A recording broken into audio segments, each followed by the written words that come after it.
Yeah, ain't Everything no goes silent. Everything goes silent, and he just got. and back to Bud and Canelo, and this gonna be my final point. Then I'm gonna get up out of here because I only wanted to do an hour a day.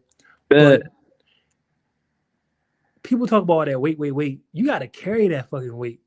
You know why? You know why I like um not. You know why I like not walking around with an extra 10 pounds, 15 pounds, even when you're doing your running and you don't have a fight. If you're carrying an extra 10 or 15 pounds, it's taking you longer to complete all your workouts. You're trying harder because you're heavier. Canelo isn't even an athlete for him to be carrying around all that weight at 5'7". That's why he looks slower and slower every fight. So people talking about weight like it's gonna help Canelo. That weight is gonna hurt Canelo. It's gonna make him slower. It's gonna make him even more tired. That weight is the reason why he couldn't get his feet up to chase after William Skull. So I expect the ass whooping and I expect a bunch of excuses, just like when Floyd screwed that bruh, ass. come on now. What Skull was doing? Come on, bro. This I just hate how they belittle this man, man. Bud is one of the greatest in the generation, bro. If he can't stop Skull, what is he gonna do with Bud? Bud got better feet. Bud got way better feet. Way better offense. I don't know. I think Canelo gets beat. I Yeah, think he gets I think washed. that once they get past the sixth round, it's going to start getting bad. And you know why? Bud has taken better care of his body, and Bud wants it more. Canelo is a guy that they planned to be here. Bud is somebody that slipped through the cracks. So guys like that, Canelo, Tank, De La Hoya, they always get comfortable because everything is given to them.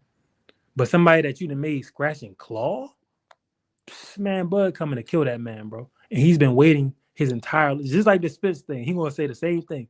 I've been waiting for this moment my entire life. I just can't wait to what the excuses all these Canelo fans finna say, bro. They gonna be crying. They heart gonna be broke because it's gonna probably be the first definitive loss he's gonna get since Bivol. And you seen how he was after Bivol. He ain't even want a rematch.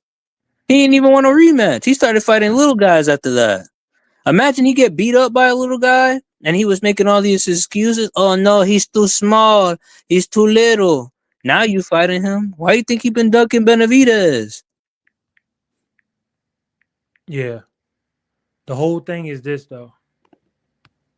When you got a motherfucker that's obsessed like that with proving themselves, that's you dealing with a crazy man. I'm telling you, Bud is gonna say the same thing.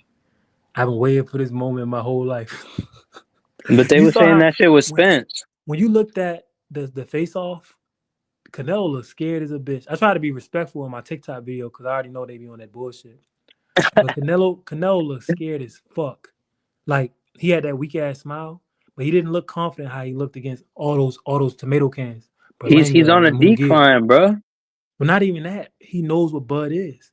Canelo said after the Errol Spence fight, he said, no offense, but I knew. I knew. Because great fighters know.